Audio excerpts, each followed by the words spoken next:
पावन पुनीत पापों को मिटाने वाला, हरि हरि सिखलाने वाला, ये शांत गीत पावन पुनीत पापों को मिटाने वाला, हरि हरि सिखलाने वाला, ये शांत गीत पावन पुनीत पापों को मिटाने वाला, हरि हरि सिखलाने वाला, यह सुख करनी यह दुख हरनी,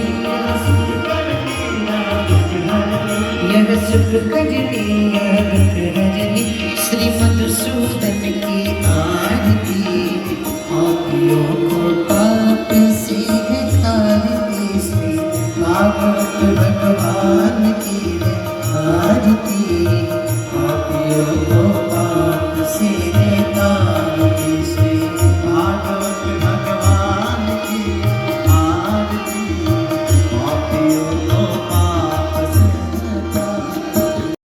चलिए प्रथम दिवस है, आइए मनवाड़ी को पवित्र करने के लिए भगवान नाम का स्मरण करें। इसके बाद हम साक्षात भगवान द्वारिकाधीश बिहारी जी के वाङ्मय स्वरूप श्रीमद् भागवत कथा में प्रवेश करें। आइए प्रभु की ओर चले। चलो मन वृंदावन फिरो,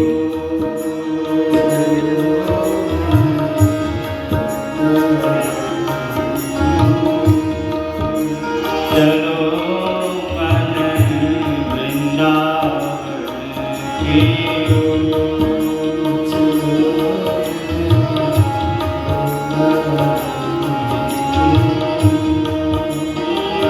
वृंदावन की ओर,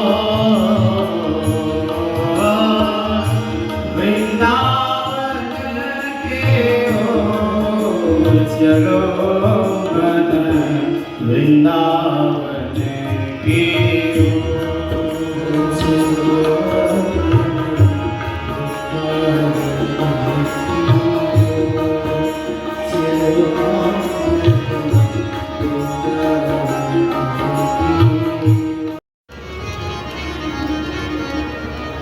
इस कथा के मुख्य यजमान आदरणीय डॉक्टर दिनेश जी, जिला जी, जो अथक प्रयास करके इस भव्य दिव्य यज्ञ का आयोजन, ऐसे हमारे दिनेश जी के सभी मित्र, जहाँ तक मैं जिनका नाम जान पा रहा हूँ, मेरे प्रशांत जी, सत्यार्थ जी, जितने भी लोग हैं, प्रिय धनंजय जी, सब लोग बड़े मनोभाव से लग करके इस दिव्य, मैं तो जब कल जैसे ही प्रवेश किया, दिनेश जी को देखा तो बड़े थके। हमने कहा चिंता न करो राजन, अभी कुछ दिन बाद।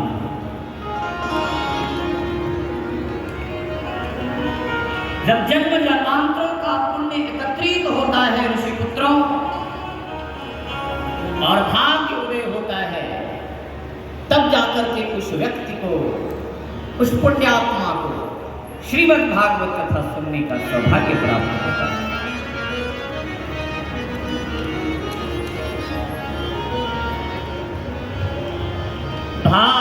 भाग्योदयेन बहुजन्म समर्जितेन,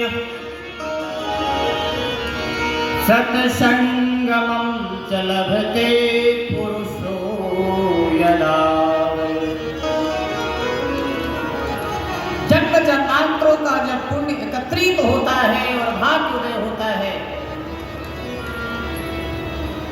तब जाकर के उस व्यक्ति को यह अमृतमय श्रीमद् भागवत कथा प्राप्त होता है।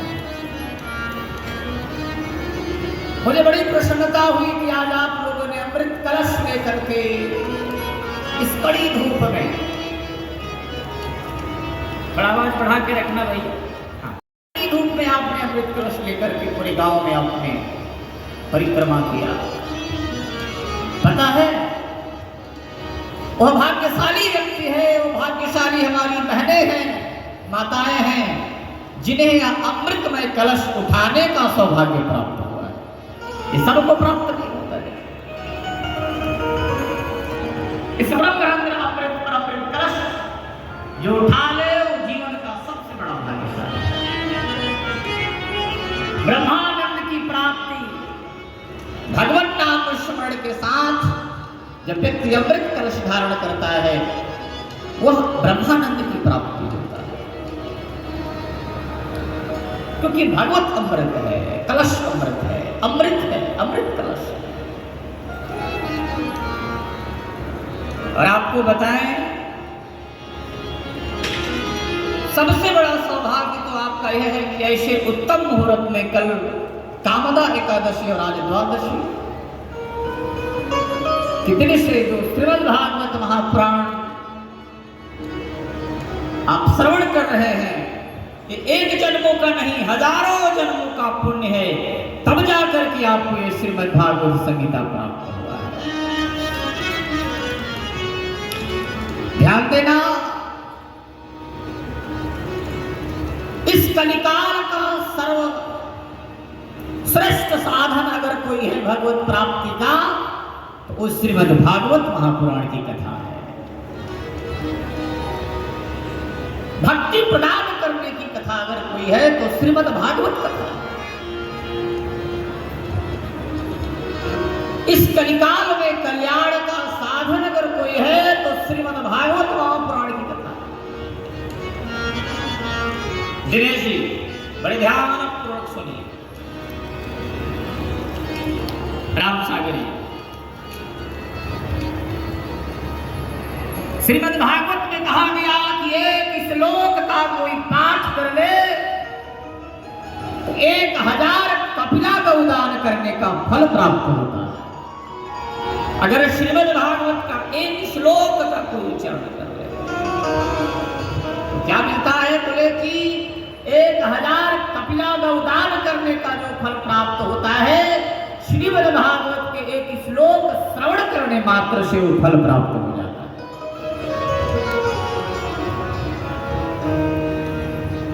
जब व्यक्ति श्रीमद् भागवत कथा का संकल्प लेता है, ध्यान देना ऋषि पुत्र, जैसे ही व्यक्ति संकल्प लिया कि श्रीमद् भागवत कथा होगा, जितने उसके पितृलोक में पितृ हैं, पूर्वज हैं, उनका भी मोक्ष हो जाता है। अनेक दोषों से व्यक्ति बच जाता है। कब? जब श्रीमद् भागवत संहिता का आयोजन करता है, श्रीमद् भागवत की पूजा होती है। जहां श्रीमद् भागवत महापुराण का ग्रंथ रखा हो, बाबा वेदव्यास कहते हैं कि वहां कली कभी प्रवेश नहीं कर सकता। आगे सुनो, जहां श्रीमद् भागवत महापुराण की कथा हो रही हो, उस व्यक्ति के जीवन में कभी अकाल मृत्यु नहीं आ सकता। जो कथा सुनता हो, प्रेत पीड़ा से भी मुक्ति प्रदान करने वाली अगर कोई कथा है तो श्रीमद् भागवत महापुराण की कथा। धन्याः भागवती वार्ता प्रेत पीड़ा विनाश। श्रीमद् भागवत महापुराण ग्रंथ को जो प्रणाम करता है, भगवान व्यास कहते हैं कि अगर अल्प आयु है तो दीर्घायु हो जाता है। श्रेष्ठ। अच्छा, कितने लोगों के यहाँ श्रीमद् भागवत महापुराण का ग्रंथ है? हाथ उठाओ। बहुत अच्छा है, बहुत सबसे श्रेष्ठ ग्रंथ, उत्तम कथा उस श्रीमद् भागवत महापुराण की कथा। राजा परीक्षित को मृत्यु का भय है, 7 दिन में मृत्यु होगी। कौन सी कथा सुनाई जाए? तो एक ही मात्र कथा सुनाया गया, श्रीमद् भागवत महापुराण। मुक्ति का साधन क्या? एक बात और बताएं, श्रीमद् भागवत ग्रंथ को साष्टांग प्रणाम करने से मनुष्य दीर्घायु होता है, आयु बढ़ती है। एक बात और, जहां श्रीमद् भागवत कथा हो, जहां श्रीमद् भागवत महापुराण हो, वह परिवार कभी दरिद्र नहीं हो सकता, कभी निर्धन नहीं हो सकता। इसलिए श्रीमद् भागवत महापुराण की अनंत महिमा है। ये जो आप श्रीमद् भागवत महापुराण की कथा श्रवण कर रहे हैं, ये साक्षात